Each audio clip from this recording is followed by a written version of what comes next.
So what's the next one? What's number 5? So number 5 is, when we look at freight brokers now, digital brokers, it's more than just moving freight, right?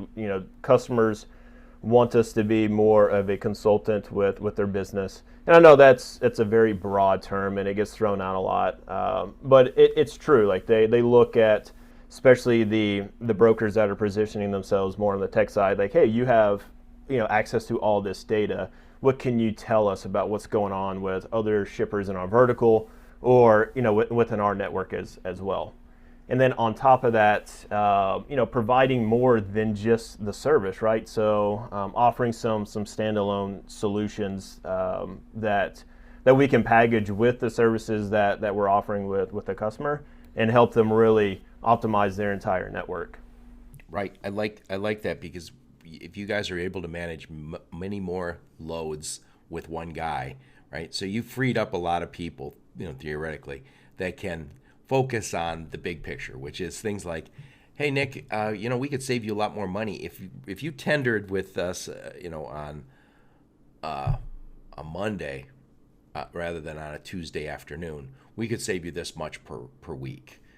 And they go, oh, well, yeah, let me look into that. Or, hey, did you know that you're shipping this LTL? We could, if we could delay this, do two LTLs into one truckload, we save you this much money.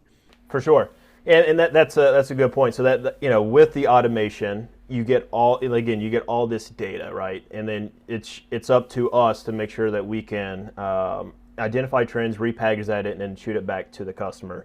One quick story on that: we, as you know, shippers are always rating their providers on a weekly, bi-weekly, monthly basis. What's your on-time pick, your on-time delivery, your PTA, all that.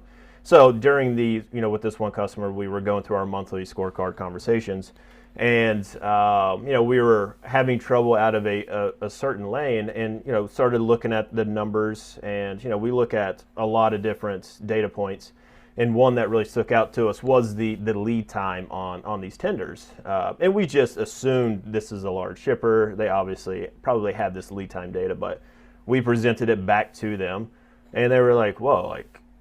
We're not even looking at that. And now, how are you guys coming up with that information? And we're like, wow, that's pretty easy. It's you tendered to us on this date, and here's a pickup date.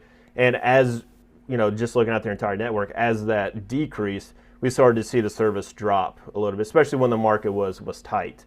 And so we worked with them to incorporate this into their own data, and then internally they started using it as a metric to grade their business and their planners, and even more upstream, making sure they get the orders in enough time, because it's really affecting not only the performance for on-time pick, on-time delivery, but also pricing.